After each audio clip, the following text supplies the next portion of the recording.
Hello everyone, welcome back to my channel. And today we are going to study about the NCERT 8th class book, 4th chapter, that is of ये है 4th chapter है पदार्थ, धातु और अधातु। तो पदार्थ basically बताया गया है कि पदार्थ जो है वो धातु भी है अधातु भी है, दो तरह के होते हैं और इन दोनों के बीच क्या डिफरेंस है वो बताया गया है। तो हम समझेंगे सबसे पहले पदार्थ क्या है। तो पदार्थ वो चीज़ें होती हैं जो भी हमारे वातावरण में, जो भी हमारे इन्वायरमेंट में, जो भी चीज़ एक जगह घेरती है, लाइक जिसका एक आयतन है, जिसका एक छोटी सी भी जगह घेरती है, उसको पदार्थ कहते हैं। ठीक है। तो और धातु और अधातु के बीच यहाँ पर डिफरेंस बताया गया है कि दोनों में क्या डिफरेंस है और धातु होता क्या है और अधातु क्या होता है। तो बेसिकली धातु जो होता है वो मतलब ऊष्मा का कुचालक होता है, ऊष्मा का सुचालक होता है, और अधातु जो होता है ऊष्मा का कुचालक होता है। धातु ऐसी चीजें होती है जो कि जैसे कि एक तार हो गया, ठीक है। तो तार को अगर आप जोर से ये किसी हथौड़े से मारेंगे, जैसे कि यहाँ पे दिखाया गया है, हथौड़े से जब उसको मारेंगे तो उसके आकार में चेंजेस होते हैं, धातु उसको कहते हैं। ठीक है। लेकिन अधातु जो होता है उसमें उसके आकार में नहीं चेंजेस नहीं होते हैं, उसके आकार में कोई डिफरेंस नहीं आता। हो सकता है वो टूट जाए, जैसे कि लकड़ी होती है। धातु जो होता है, जितनी भी हमारे आसपास जितनी भी चमकीले चीजें होती हैं, ठीक है, वो सब धातु के अंदर आती हैं। लेकिन अधातु जो होता है, अधातु में चमक नहीं होती है। तो इस तरह से हम देखेंगे कि बहुत सारे अंतर बताए गए हैं, धातु अधातु है क्या और उसमें क्या क्या डिफरेंसेस होते हैं। ठीक है। तो ये क्या बोल रहा है, आप लोहा, एल्यूमिनियम, तांबा आदि जैसे कुछ पदार्थों से परिचित हैं। कुछ पदार्थ सारणी में दिए गए हैं, जैसे आयरन, कोयला, सल्फर, एल्यूमिनियम, कॉपर। तो इन सबको आपको बताना है कि ये देखने में कैसे होते हैं और कठोर होते हैं या नहीं। जैसे आयरन हो गया, ठीक है, एल्यूमिनियम हो गया, ये सारी चीज़ें, कॉपर हो गया, ये सारी चीज़ें ऐसी हैं जो धातु के अंदर आएंगी। और जैसे कोयला है जो कि चमकीला नहीं होता है, तो वो अधातु में आएंगे। ठीक है। क्या आप उन पदार्थों के नाम बता सकते हैं जो धातु हैं? सारणी 4.1 में शेष पदार्थ अधातु हैं। ठीक है, मतलब धातु और अधातु में डिफरेंस करने के लिए ये कह रहा है। धातुओं का अधातुओं से अंतर उसके भौतिक और रासायनिक गुणों के आधार पर किया जा सकता है। भौतिक और रासायनिक आधार मतलब क्या हो गया, किसी भी मटेरियल, किसी भी पदार्थ का फिजिकल और केमिकल रिएक्शन कैसा हो रहा है, मतलब उसकी भौतिक, वो देखने में कैसा है, बड़ा है, छोटा है, कितना उसका भार है। और रासायनिक अभिक्रिया मतलब वो किसी चीज के साथ अगर उसको मिलाया जाता है तब वो क्या रासायनिक अभिक्रिया करता है, उसके ऊपर डिपेंड करता है। ठीक है। धातुओं और अधातुओं के भौतिक गुण, तो इन दो धातुओं और अधातुओं के भौतिक गुण बताया है। क्या आपने लोहार को लोहे के टुकड़े अथवा लोहे से निर्मित वस्तु जैसे फावड़ा, बेलचा, कुल्हाड़ी आदि को पीटते हुए देखा है? क्या इन वस्तुओं को पीटने पर आप इनके आकार में कोई परिवर्तन पाते हैं? क्या लकड़ी के लट्ठे की पीटने पर भी वैसे ही परिवर्तन की अपेक्षा करते हैं? तो क्या बोल रहा है कि जब हम किसी धातु को पीटते हैं तो उसके आकार में परिवर्तन होता है, लेकिन लकड़ी को पीटने पर उसके आकार में परिवर्तन नहीं होगा, वो टूट जाएगा। तो ये इसमें क्या किया गया है, इसमें एक्सपेरिमेंट किया गया है तरह तरह के, और ये दिखाया गया है कि दोनों में क्या डिफरेंस होता है। तो इसमें क्या किया है, एक लोहे की कील, एक कोयले का टुकड़ा, एक मोटे एल्यूमिनियम का तार का टुकड़ा, पेंसिल की लेड लीजिए। लोहे की कील लेकर उसे हथौड़े से पीटिए। लोहे का कील लेकर उसे हथौड़े से पीटना है। ठीक है। तो ये क्या बोल रहा है, जोर से पीटने पर क्या होता है, एल्यूमिनियम और लोहे का जो आकार है वो चेंज हो जाता है, वो बदल जाता है। इसी प्रकार प्रक्रम में कोयले के टुकड़े और पेंसिल के लेड के साथ यही जो प्रक्रिया है, ये कोयला और पेंसिल के साथ भी करने के लिए कह रहा है। तो क्या होगा, आपने देखा कि लोहे की कील और एल्यूमीनियम के तार को पीटने पर उनका आकार परिवर्तित हो जाता है, मतलब उनका आकार जो है वो चपटा हो जाएगा, गोल हो जाए, चपटा हो जाता है बेसिकली। ठीक है, तो बदल जाता है। यदि उन्हें अधिक शक्ति से पीटा जाता है तो उन्हें उन्हें उन्हें शीट में परिवर्तित कर दिया जाता है। ठीक है, तो वो पतली, एकदम बहुत पतली शीट जैसी बन जाएगी। आप संभवतः मिठाइयों की को सजाने के लिए उपयोग में लाए जाने वाले चांदी के वर्क, तो जब ये बोल रहे हैं जब हम मिठाई खाते हैं तो उसके ऊपर चांदी के वर्क लगे होते हैं, वो कैसे बनाते हैं, वो इसी तरह से बनाते हैं। ठीक है, तो वो जो चांदी हो गया वो धातु हो गया। एल्यूमीनियम की पर्णिका द्वारा खाद्य सामग्री को लपेटने के उपयोग में भी अवश्य परिचित होंगे। ठीक है, एल्यूमीनियम की जो पन्नियाँ आती है, एल्यूमीनियम फॉयल आता है, उससे हम क्या करते हैं, खाद्य सामग्री को लपेटकर उसमें खाना लेके जाते हैं ताकि वो गर्म रहे। धातुओं का गुण जिसके कारण उन्हें पीटकर शीट में परिवर्तित किया जा सकता है, उसे आघात वर्धनीयता। आघात वर्धनीयता क्या होती है? आघात मतलब पीटना, आघात पीट कर जो जो चीजें बनाई जाती हैं उसको कहते हैं आघात वर्धनीयता। इसको इंग्लिश में कहते हैं मेलेबिलिटी कहते हैं। ठीक है, यह धातुओं का लक्षणिक गुण है। यह धातु का ये एक अभिलक्षणिक गुण है जो कि आघात वर्धनीयता होती है। ठीक है, एक महत्वपूर्ण गुण है। जैसा आपने देखा होगा, कोयले और पेंसिल लेड जैसे पदार्थ यह गुण प्रदर्शित नहीं करते। कोयले को जब पीटेंगे तो वो टूट जाएगा, और पेंसिल के जो लेड होती है उसको भी जब पीटेंगे हम तो वो टूट जाएगी। क्या हम इन्हें धातु कह सकते हैं? तो ये पूछ रहा है, क्या हम इन्हें धातु कह सकते हैं? नहीं। तो ये क्या होंगे? कोयला और पेंसिल क्या होगा? पेंसिल की लीड जो होगी वो होगी अधातु। क्या आप बिना प्लास्टिक या लकड़ी के हत्थे वाले गर्म धातु के पात्र को स्वयं को बिना आघात पहुंचाए पकड़ सकते हैं? शायद नहीं। क्यों? कुछ अन्य अनुभवों की सूची बनाने का प्रयास करिए जिसमें एक लकड़ी या प्लास्टिक का हत्था आपको घायल होने से बचा सकता है। जब आप गर्म धातुओं को पकड़ते हैं, ठीक है, इन अनुभवों के आधार पर आप लकड़ी और प्लास्टिक द्वारा ऊष्मा के चालन के विषय में क्या कह सकते हैं? तो क्या बोल रहा है, धातु जो होता है वो ऊष्मा का चालक होता है और अधातु जो होता है ऊष्मा का कुचालक होता है। तो ऊष्मा का चालक का मतलब क्या होता है कि जैसे ही आप कोई मान लीजिए स्टील का बर्तन जैसे आप गर्म कर रहे हैं तो वो पात्र जो है, वो जो बर्तन है वो गर्म हो जाएगा। ठीक है, तो जब ऊष्मा जब उसके ऊपर आ जाती है तो वो गर्म हो जाता है, तब आप उसको पकड़ नहीं सकते अपने हथेलियों से। ठीक है, लेकिन अगर उस पर हमने लकड़ी का कोई परत चढ़ा दिया, लकड़ी की उसकी जो पकड़ने की जो हैंडल होती है उसमें लकड़ी चढ़ा दी, तो फिर वो चीजें गर्म नहीं होंगी। इसलिए लकड़ी जो है वो ऊष्मा का कुचालक होता है, मतलब ऊष्मा की वजह से उसमें कोई परिवर्तन नहीं आता है। अभी ये क्या एक और एक्सपेरिमेंट कर रहे हैं? याद करिए, किसी वस्तु में विद्युत का प्रवाह होता है या नहीं, यह परीक्षण करने हेतु विद्युत परिपथ कैसे बनाए जाते हैं। ये विद्युत परिपथ बना रहा है, ये एक बैटरी के पॉजिटिव और नेगेटिव पॉइंट के साथ एक बल्ब को अटैच कर रहा है और एक पिन भी अटैच कर रहा है, एक कील है वो भी अटैच कर रहा है। वे विभिन्न वस्तुओं के साथ क्रियाकलाप करना है, और अब क्रियाकलाप की सारणी 4.3 में दिए गए पदार्थों के साथ दोहराइए। तो ये क्या बोल रहा है? 4.3 में एक क्रियाकलाप दिया है, उसको करने के लिए बोल रहा है। ठीक है, तो ये अभी डिवाइड कर दिया, लोहा, छड़, कील, लोहे की छड़ हो गई या कील हो गई, कोयला, तांबे की तार, इन सब पे परीक्षण करना है। आपने पाया कि लोहे की छड़, कील और तांबे का तार सुचालक है, जबकि गंधक और कोयला कुचालक है। ठीक है, तो अभी ये पहेली बोल रही है, ओह, अपने अनुभव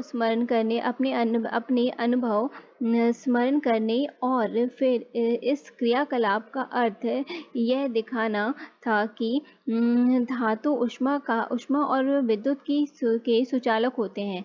यह हमने कक्षा 7 में सीखा हुआ है। ये कक्षा 7 में हमने ऑलरेडी सीखा हुआ है कि धातु ऊष्मा के सुचालक होते हैं और अधातु जो होते हैं ऊष्मा के कुचालक होते हैं। आप एल्यूमीनियम और तांबे की तारों का उपयोग कहाँ देखते हैं? क्या आपने कोयले की तारें देखी हैं? निश्चित रूप से नहीं। तो हमने जो भी अपने ऊपर डिश की तार है, टीवी की तार है, ठीक है, फ़ोन का लाइन है, वो सारा जितनी भी तरह की तारें होती हैं वो एल्यूमीनियम की या मेटल की बनी होती है। वो कभी भी किसी भी कोयले की बनी नहीं होती है। तो मतलब वो अधातु से नहीं बनती, धातु से बनती है।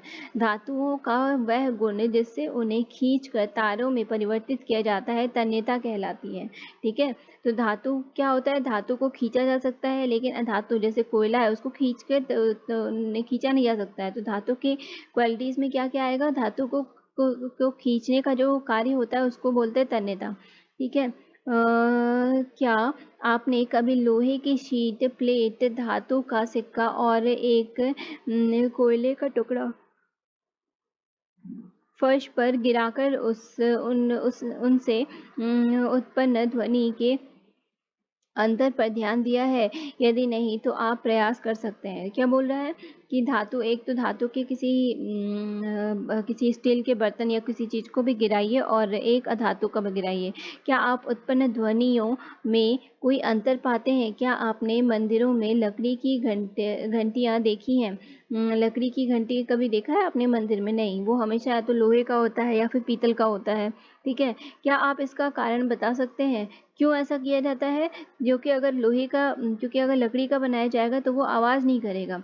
धातुओं से बनी वस्तुओं को जब कठोर सतह से टकराया जाता है तो एक निनाद ध्वनि, रिंगिंग साउंड उत्पन्न होती है।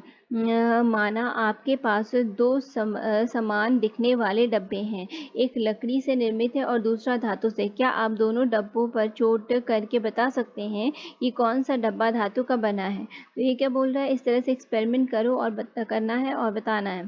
ठीक है, तो जो धातु का होगा वो आवाज करेगा, जो अधातु का होगा वो आवाज नहीं करेगा। ठीक है, तो इससे हमें धातु अधातु में डिफरेंस पता चल जाएगा। क्योंकि धातु गायन ध्वनियाँ उत्पन्न करते हैं, अतः वे ध्वनिक कहलाते हैं। अधातुओं के अलावा अन्य पदार्थ ध्वनिक नहीं होते। अधातुओं के अलावा और किसी भी तरह का पदार्थ जो होता है वो अधातु नहीं होता। उक्त क्रियाकलाप करने के पश्चात हम कह सकते हैं कि कुछ पदार्थ कठोर, चमकीले, आघातवर्ध और तन्य होते हैं। कठोर होते हैं, चमकने वाले होते हैं, आघातवर्धक होते हैं, मतलब अगर हम उसको पीटते हैं तो वो पतले, छोटे, मोटे अपने आकार में परिवर्तन कर लेते हैं। तन्य होते हैं मतलब वो खींचने लायक होते हैं, लचीले होते हैं। ध्वनिक होते हैं मतलब उसको हम कहीं पे अगर नीचे पटकते हैं या फिर उसमें तो उससे आवाजें निकलती हैं। ऊष्मा तथा विद्युत के सुचालक होते हैं, ऊष्मा और विद्युत के सुचालक होते हैं। ठीक है, पदार्थ जिनमें सामान्यतः ये गुण होते हैं धातु कहलाते हैं।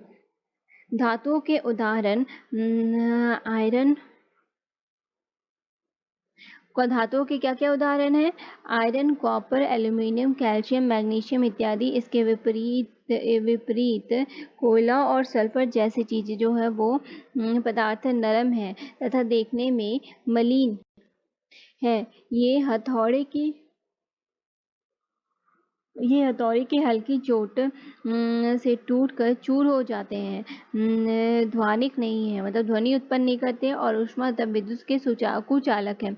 ठीक है, ये पदार्थ अधातु कहलाते हैं। अधातुओं के उदाहरण हैं सल्फर, कार्बन डाइऑक्साइड, फास्फोरस इत्यादि। सोडियम और पोटेशियम धातु नरम होते हैं। सोडियम और पोटेशियम धातु जो होते हैं वो नरम होते हैं, ठीक है, और उन्हें चाकू से काटा जा सकता है। मरकरी पारा केवल ऐसा धातु है जो कमरे के ताप पर द्रव अथवा अवस्था में पाया जाता है, ठीक है। मरकरी एक ऐसा धातु है, ठीक है, जो द्रव की अवस्था में पाया जाता है। रूम टेम्परेचर पे, मतलब कमरे के तापमान पर वो द्रव की अवस्था में पाया जाता है। ये एक अपवाद है, मतलब ये क्या है, एक्सेप्शन है, जो कि मरकरी है। धातुओं और अधातुओं के रासायनिक गुण क्या क्या है, ठीक है। तो ये बता रहा है कि अभी धातु अधातु जो है ऑक्सीजन के साथ अभिक्रिया करके क्या क्या रिएक्शन करते हैं या क्या क्या बनाते हैं, ठीक है। आप आयरन में जल लगने की परिघटना से परिचित हैं। जंग बनने की अभिक्रिया का स्मरण कीजिए। आपने कक्षा 7 में मैग्नीशियम रिबन के वायु में दहन का क्रियाकलाप किया है। आपने सीखा था कि दोनों प्रक्रमों आपने सीखा था कि दोनों प्रक्रमों में ऑक्सीजन बनते हैं। आयरन और मैग्नीशियम की ऑक्सीजन के साथ निम्नलिखित अभिक्रियाओं को पूरा कीजिए, ठीक है। Iron Fe plus oxygen O2 plus जल H2O मिलकर क्या बनता है, और मैग्नीशियम प्लस ऑक्सीजन मिलकर क्या बनता है, ठीक है। तो आइए आयरन ऑक्सीजन और जल की अभिक्रिया के परिणाम स्वरूप बने जल की प्रकृति की जांच करें। लगभग 1 चम्मच जंग की को इकट्ठा चाहिए, क्या कर रहा है, जंग को पहले इकट्ठा कर रहा है। उसके बाद आप पाएंगे कि वह जल में निलंबन के रूप में रहते हैं, ठीक है। लटकन को अच्छी तरह से हिलाइए। विलियन का परीक्षण क्रमशः लाल और पीले लिटमस पत्रों पर से किया। अब आप क्या देखते हैं, विलियन अम्लीय है या क्षारीय?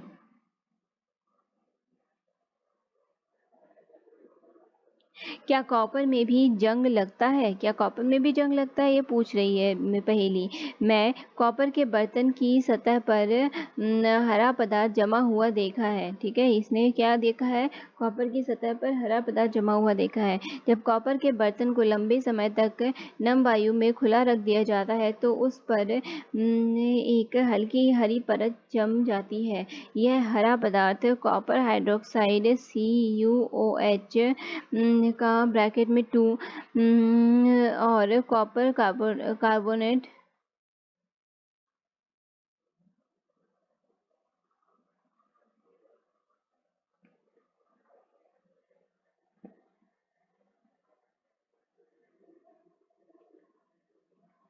अब मैग्नीशियम रिबन के दहन,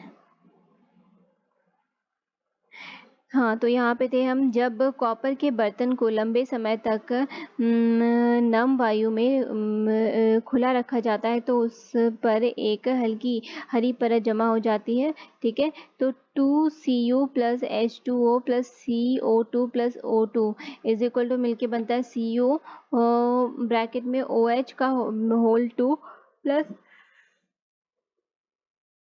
CO3। अब मैग्नीशियम रिबन के दहन की क्रियाकलाप का स्मरण करिए, ठीक है। मैग्नीशियम रिबन का दहन करने पर प्राप्त राख को जल में घोलकर उसकी अम्लीय क्षारीय प्रकृति जानने हेतु विलयन का परीक्षण करिए। विलयन अम्लीय है या क्षारीय, आप इसको किस प्रकार सुनिश्चित करेंगे? आपने परीक्षण किया होगा कि लाल लिटमस नीला हो जाता है, इसलिए मैग्नीशियम के ऑक्साइड की प्रकृति क्षारीय होती है। सामान्यतः क्या है, धात्विक ऑक्साइड क्षारीय प्रकृति के होते हैं। धात्विक ऑक्साइड जो होते हैं वो क्षारीय प्रकृति के होते हैं। आइए अब धातुओं की ऑक्सीजन के साथ अभिक्रिया कराते हैं। ये तो ऊपर हो गया धातु का, अब अधातु का करा रहा है, ठीक है। शिक्षक द्वारा कार्य का प्रदर्शित की जाए। तो ये एक एक्सपेरिमेंट किया है छोटा सा, अधातु का के साथ रिएक्शन कैसे होता है उसको चेक करने के लिए।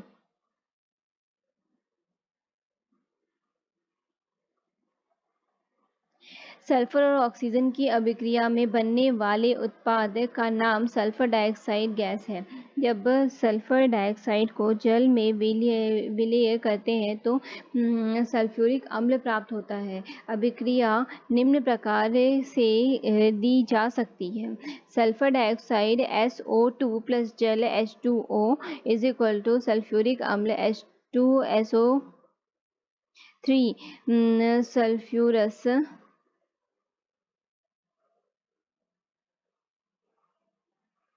सल्फ्यूरस अम्ल नीले लिटमस पत्र को लाल कर देता है। सल्फ्यूरस अम्ल क्या करता है? नीले लिटमस को लाल कर देता है। सामान्यतः धातुओं के ऑक्साइड अम्लीय प्रकृति के होते हैं। अम्लीय प्रकृति के होते हैं। प्रयोगशाला में काम आने वाले कुछ अम्लों और क्षारों के नाम याद करिए जो आपने कक्षा 7 में पढ़े हैं। उनके नाम सारणी 4.4 में रखिए। उनमें उपस्थित धातु अथवा अधातु की पहचान करिए जो ऑक्सीजन के साथ ऑक्साइड बनाते हैं। जल के साथ अभिक्रिया करके धातु अधातु क्या करते हैं, आइए देखें। धातु अधातु किस प्रकार जल से अभिक्रिया करते हैं। ठीक है, एक तो शिक्षक द्वारा प्रदर्शित किए जाए। ठीक है, इसे शिक्षक द्वारा प्रदर्शित किया गया एक्सपेरिमेंट दिखाया है। आपने देखा कि सोडियम जल के साथ सोडियम जो है वो जल के साथ तीव्रता से अभिक्रिया करता है। कुछ अन्य धातु ऐसे नहीं करते। ठीक है, सिर्फ सोडियम ही करता है, कोई और धातु ऐसे नहीं करते। कुछ और धातु, उदाहरण के लिए आयरन जल से धीमी अभिक्रिया करता है। आयरन जो होता है जल में जाने के बाद धीमी अभिक्रिया करता है। ठीक है, सामान्यतः अधातु जल से अभिक्रिया नहीं करते। सामान्यतः क्या होता है, अधातु जो होते हैं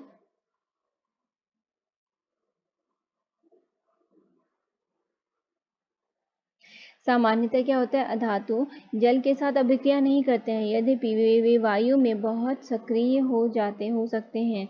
इस प्रकार के अधातुओं को जल में रखा जाता है। उदाहरण के लिए फास्फोरस एक बहुत सक्रिय अधातु है।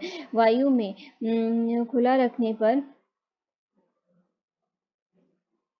आप पकड़ लेते हैं। वायु में खुला रखने पर यह आग पकड़ लेता है। अच्छा, वायु में खुला जब फास्फोरस को रखा जाता है तो वह ऑटोमेटिकली आग पकड़ लेता है। ठीक है, फास्फोरस से वायुमंडलीय ऑक्सीजन का संपर्क ना हो इसलिए उसे जल में रखा जाता है। ठीक है, फास्फोरस को वायुमंडलीय ऑक्सीजन का संपर्क में ना आए तो उसे जल में रखा जाता है। अम्ल से अभिक्रिया, आइए देखिए धातु और अधातु अम्लों के साथ किस प्रकार व्यवहार करते हैं।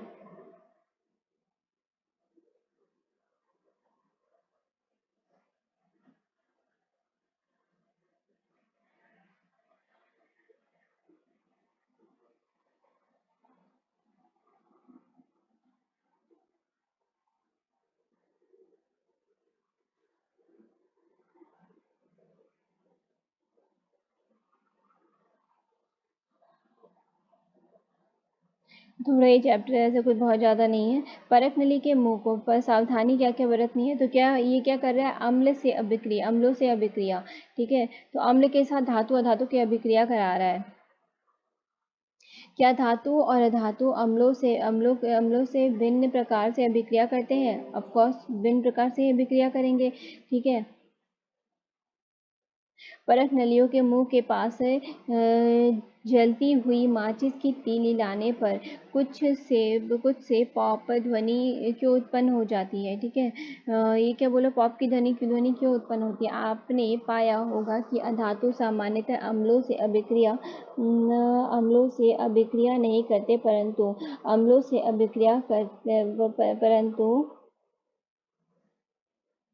अधातु जो होते हैं वो अभिक्रिया नहीं करते अम्लों से, बट धातु जो होते हैं अम्लों से अभिक्रिया करते हैं।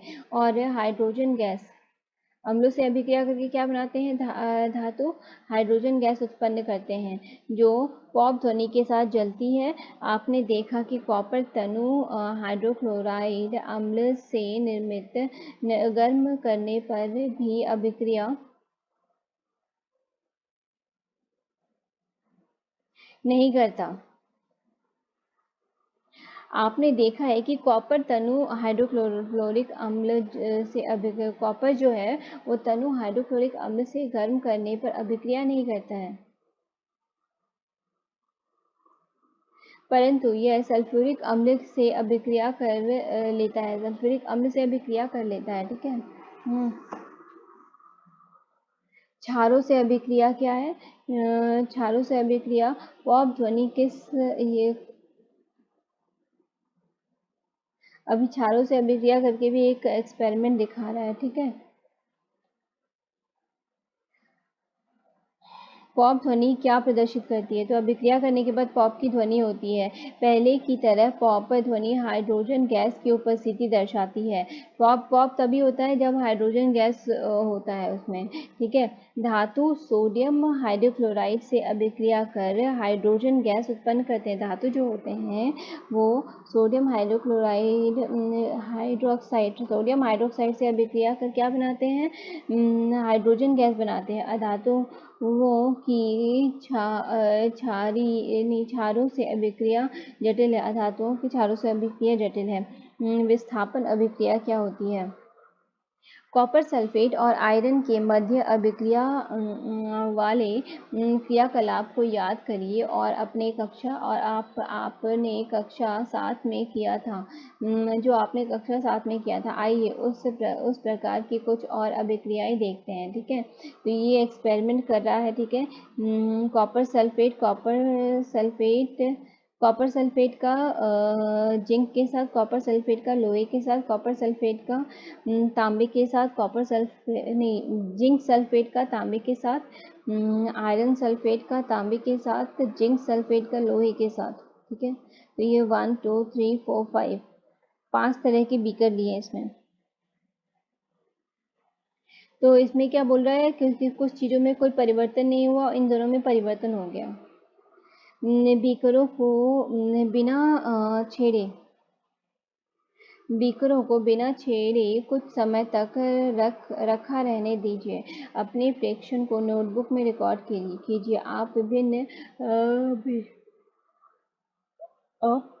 आप विभिन्न बीकरों में क्या परिवर्तन देखते हैं? आपने पढ़ा है कि एक धातु दूसरे धातु को उसके यौगिक के जलीय विलयन से विस्थापित करता है। बीकर ए में जिंक कॉपर सल्फेट विलयन से कॉपर को विस्थापित करता है और इसलिए कॉपर सल्फेट का नीला रंग अदृश्य हो जाता है और बीकर के पेंदे पर कॉपर का लाल चूर्ण जमा हो जाता है। अभिक्रिया को निम्न प्रकार से प्रदर्शित किया गया है। कॉपर सल्फेट प्लस जिंक जो है वो बनाता है कॉपर जिंक सल्फेट ZnSO4 और प्लस कॉपर।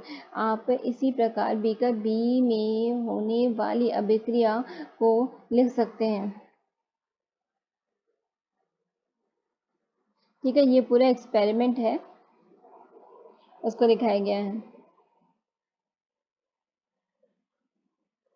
अब क्या है? धातु अधातु के उपयोग।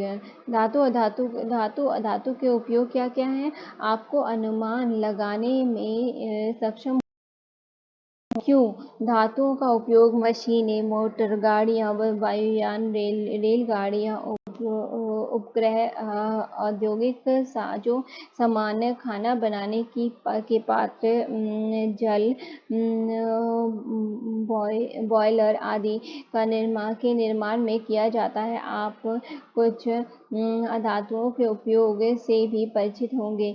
यहाँ कुछ रोचक उपयोग दिए जा रहे हैं। हमें विश्वास है कि आप उनका सही अनुमान लगा पाएंगे। ठीक है। अधातु जो हमारे जीवन के लिए आवश्यक हैं और अधातु जो हमारे जीवन के लिए आवश्यक हैं और जिसे सभी सजीव श्वसन के समय अंदर लेते हैं। अधातु जिनका उपयोग उर्वरकों में पौधों की वृद्धि हेतु किया जाता है। अधातु जिसका उपयोग जल शुद्धिकरण प्रक्रम में भी किया जाता है। अधातु जिसका बैंगनी रंग का विलयन एंटीबायोटिक के रूप में घावों पर लगाया जाता है। पटाखों में प्रयुक्त होने वाले अधातु होते हैं। पटाखों में प्रयुक्त होने वाली जो चीज़ें होती हैं वो अधातु होती हैं। आप अपने अनुभव से धातुओं और अधातुओं के कुछ और उपयोग जोड़ सकते हैं। अभी पहेली बोलती है, मैंने सुना है कि पौधों में मैग्नीशियम पाया जाता है, यह उनमें किस रूप में पाया जाता है। ठीक है, तो वो जो बोलता है, डॉक्टर ने मेरे शरीर में आयरन की कमी बताई है, मेरे शरीर में आयरन कहाँ है। ठीक है, आपने कक्षा 7 में सीखा है कि रासायनिक अभिक्रिया में नए पदार्थ बनते हैं। ये पदार्थ उन पदार्थों से भिन्न होते हैं जिनमें अभिक्रिया होती है। आप यदि कोई पदार्थ रासायनिक अभिक्रिया द्वारा ठंडा करके गर्म कर अथवा वैद्युत अपघटन द्वारा और अधिक विघटित नहीं किया जा सकता तो वह तत्व कहलाता है।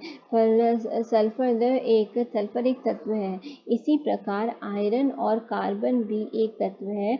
तत्व के एक नमूने में एक ही प्रकार के परमाणु होते हैं। परमाणु तत्व के सबसे छोटे इकाई होता है। परमाणु जो होता है वो तत्व का सबसे छोटा इकाई होता है। तत्व के भौतिक परिवर्तनों में तत्व के परमाणु प्रभावित रहते हैं। उदाहरण के लिए द्रव सल्फर का परमाणु पूर्ण रूप से ठोस अथवा वाष्प सल्फर के परमाणु के समान होते हैं। यद्यपि ब्रह्मांड में पदार्थों की असंख्य किस्में हैं, इन्हें बनाने वाले तत्वों की संख्या सीमित है। प्राकृतिक रूप से पाए जाने वाले तत्वों की संख्या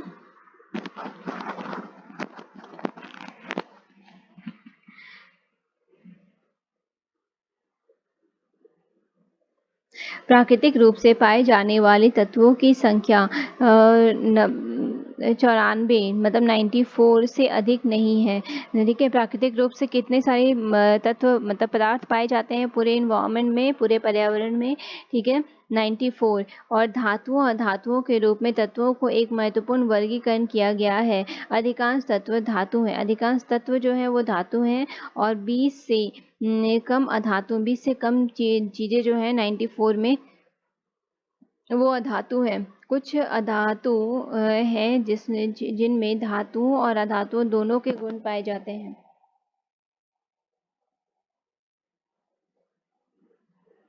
तो ये अभी छोटे से पॉइंट्स है वो बता दे रही हूँ मैं आपको।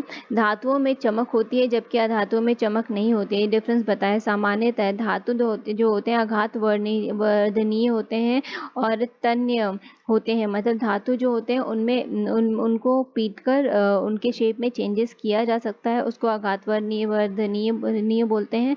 और तन्य मतलब उनको लंबे लंबे तारों में परिवर्तित किया जा सकता है। अधातुओं में को नहीं किया जा सकता है। सामान्यतः धातु ऊष्मा और विद्युत के सुचालक होते हैं। धातु क्या होते हैं? ऊष्मा और विद्युत के सुचालक होते हैं। जैसे अगर किसी स्टील के बर्तन को गर्म किया जाता है तो उसका पूरा बर्तन गर्म हो जाएगा, लेकिन अगर उसमें हैंडल लगी हुई है जो कि और उसमें वुड बिठाया गया है तो वो गर्म नहीं होगा। परंतु अधातु नहीं होते हैं।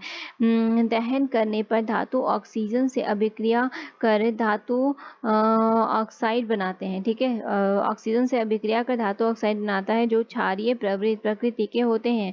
धातु जो होते हैं ऑक्सीजन से अभिक्रिया कर अधातु ऑक्साइड बनाते हैं जिनकी प्रकृति अम्लीय होती है। तो धातु जो होते हैं वो क्षारीय होते हैं। ठीक है, और अधातु जो होते हैं वो अम्लीय होते हैं। कुछ धातु जल से अभिक्रिया कर धातु हाइड्रोक्साइड और हाइड्रोजन गैस उत्पन्न करते हैं। कुछ धातु क्या होते हैं, वो जल के साथ अभिक्रिया करके धातु हाइड्रोक्साइड और हाइड्रोजन गैस उत्पन्न करते हैं। अधातु जल के साथ अभिक्रिया ही नहीं करते हैं। धातु अम्लों से अभिक्रिया करते हैं। धातु क्या होते हैं, अम्लों से अभिक्रिया करते हैं और धातु लवण तथा हाइड्रोजन गैस बनाते हैं। ठीक है। सामान्यतः अधातु अम्लों से अभिक्रिया नहीं करते हैं। सामान्यतः क्या होता है, अधातु जो होते हैं वो अम्ल से अभिक्रिया नहीं करते हैं। धातु जो होते हैं वो अम्ल से अभिक्रिया करके हाइड्रोजन गैस बनाते हैं। कुछ धातु क्षारों में से अभिक्रिया कर हाइड्रोजन गैस देते हैं। अधिक अभिक्रियाशील धातु कम अभिक्रियाशील धातुओं को उनके धातु यौगिकों के जलीय विलयन में विस्थापित कर देते हैं। धातुओं और अधातुओं के दैनिक जीवन में व्यापक उपयोग होता है। धातु जो होते हैं दोनों का दैनिक जीवन में, मतलब हमारे रेगुलर लाइफ में बहुत ज़्यादा यूज़ होता है। तो यहाँ पे ये चैप्टर ख़त्म होता है। आई होप कि आप लोगों को समझ में आया होगा। आई रिक्वेस्ट यू ऑल कि आप लोग मेरे चैनल को शेयर सब्सक्राइब शेयर करें, लाइक करें और सब्सक्राइब करें। Thank you so much.